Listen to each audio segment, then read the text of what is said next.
So guys, it's finally happening. Elon Musk and Donald Trump are officially feuding. And it's not just loud tweets and subtle jabs anymore. It's personal, political, and escalating fast. I'm absolutely here for it. At the center of the storm is a massive spending package, what Trump and his allies have branded the Big Beautiful Bill. It proposes $1.6 trillion in cuts over 10 years. Meanwhile, the group loosely aligned with Musk, often referred to as Doge, has only suggested $180 billion in cuts, and only about 30% of those are backed with actual receipts. The bill itself is a reconciliation bill, which is important because that means it focuses on mandatory spending only, things like Medicaid, SNAP, and other entitlement programs. It doesn't touch discretionary spending like education or defense, which is where Musk's side wants to see cuts. But here's the catch. To get those kinds of cuts, you need a full budget bill and 60 Senate votes. That's not happening anytime soon. Now, here's where it gets spicy. Musk isn't just upset about budget mechanics. There's speculation his opposition is personal. The bill slashes electric vehicle tax credits, which could hit Tesla's bottom line hard. On top of that, there are reports that Musk has been denied certain federal appointments and contracts, and he's been clashing with the political establishment over things like AI policy and intellectual property. People are starting to ask, why is Musk going this hard against a bill that proposes deeper cuts than anything his own side has put forward? Especially when his claim that it's pork-filled doesn't really match up with the structure of the bill. Even Senator Rand Paul jumped in, calling it the largest debt ceiling increase in history. But there's debate on whether that's a fair assessment, especially when you factor in the long-term economic context and past tax cuts. So no, this isn't just about a bill. It's about power, influence, and two titans fighting for control of the narrative. And before we go deeper, just to be clear, I'm doing my best to stay neutral. This isn't about what I think. I'm just bringing you the spiciest moments. Let's dive in. Let's start with what might be the most explosive move so far, the Epstein accusation. Elon Musk didn't hold back. He posted on X saying, "Time to drop the really big bomb at real Donald Trump is in the Epstein files. That is the real reason they have not been made public. Have a nice day, DJT." He followed up with, "Mark this post for the future. The truth will come out." Now, I'm not going to go deep into the history between Trump and Epstein, but let's be honest, the connection is well documented. They were photographed together, they had ties, and Trump's name has appeared in legal filings related to Epstein. That's all public record. What makes Musk's post so intense isn't just the accusation, it's the way he did it. No thread, no evidence, no explanation. Just dropped it on the timeline, like bomb. This wasn't shade. It was a reputational strike. But this accusation also sparked something bigger, renewed scrutiny of Trump's connections to key figures tied to Epstein. For example, Trump appointed Alex Acosta as Secretary of Labor, the same Alex Acosta who, as a U.S. attorney, gave Epstein that now infamous sweetheart plea deal in Florida.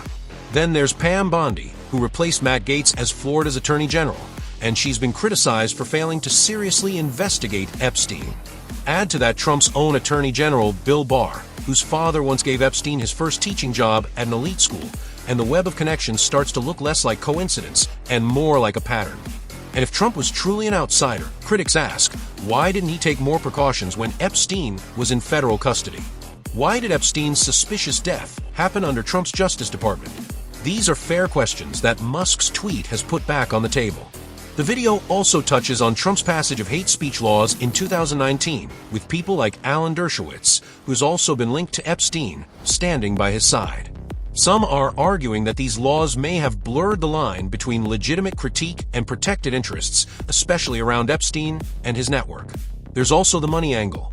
Trump has long received major funding from pro-Israel donors, and some believe these relationships could play a role in shielding certain topics from scrutiny, like the Epstein files. Whether that's true or not, the fact that Musk has put this out in the open means the conversation is no longer confined to conspiracy forums, it's mainstream now. And that alone is massive progress. Then came the Kill Bill meme. Musk posted an image referencing the film Kill Bill to mock Trump's Big Beautiful Bill. The post urged Americans to contact their representatives and stop the bill. Alongside the meme, Musk called the bill a disgusting abomination and claimed it would add $5 trillion to the national deficit. This wasn't just internet humor, it was a direct political assault packaged in pop culture. Musk wasn't just trolling, he was weaponizing memes to mobilize public opposition and paint Trump as fiscally reckless.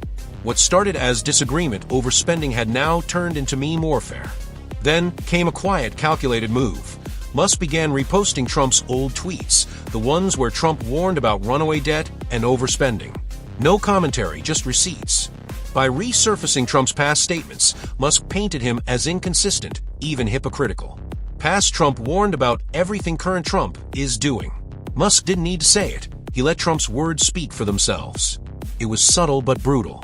Then came maybe the most understated but powerful move: impeachment. A user floated the idea that if Trump won re-election and got impeached, his VP, J.D. Vance, could take over. Musk replied with just one word: yes. That's it. But that one-word response wasn't casual. It was deliberate. It wasn't a joke or sarcasm. It was a clear endorsement of the idea that Trump should be removed from office. For someone as influential as Musk, that's not just shade. That's an open political challenge. And just when you thought it couldn't get any wilder, the feud went nuclear. Commentators are literally calling it a nuclear flame war. Musk suggested forming a brand new political party to represent the middle 80% of Americans, directly challenging Trump's grip on the Republican base. Trump, in response, accused Musk of being bitter over losing billions from EV mandates being removed from legislation, and claimed that he had helped Musk tremendously in the past. Musk fired back, denying that he'd even seen the bill and directly calling Trump a liar. He insisted his outrage wasn't about money or EV subsidies, it was about the disgusting pork in the bill. That's when Trump threatened to go even further, saying he could terminate Musk's government subsidies and contracts altogether, calling it the easiest way to save money in our budget. That's not just a political rebuttal. That sounds like a financial threat. Some commentators even called it extortion. Meanwhile, Tesla's stock dropped 14%, with analysts pointing to Musk's toxic public image as a liability that's now alienating mainstream EV buyers.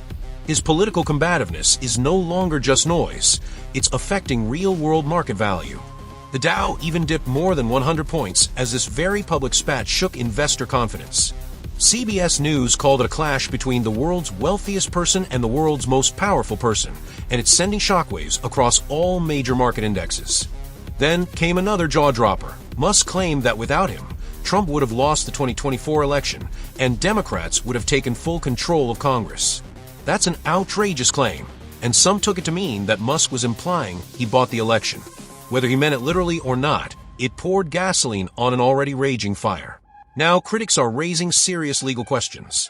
Musk's past immigration status and citizenship process are under new scrutiny, and with Trump being someone who has no problem using federal agencies to go after enemies, the risks are real.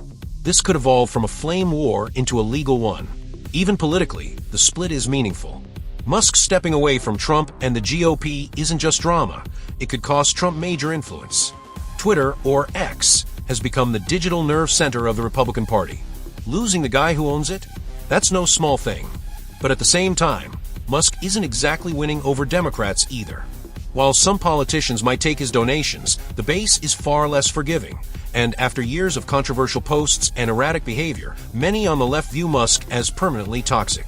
And here's the kicker, this feud is nowhere near over. Both Musk and Trump are still posting, still taking shots, and still dragging each other in front of millions. This isn't just a news cycle, this is a saga. One that could reshape alliances, fracture political movements, and leave some serious wreckage in its wake. So when you zoom out and look at all of this, the memes, the accusations, the fiscal fight, the personal jabs, it's clear this isn't just some petty internet beef. This is a full-on clash between two of the most powerful, influential figures in American culture and politics. Elon Musk isn't just trolling Trump, he's challenging his credibility, his consistency, and even his legacy. And Trump, for once, seems a little off balance. Whether this ends in a political realignment, a public reckoning, or just more chaos on the timeline, one thing's for sure, this feud is far from over. If this is just the beginning, the rest is going to be wild. If you're into this kind of breakdown, make sure to like, share, and subscribe. It helps a lot, and I've got plenty more coming.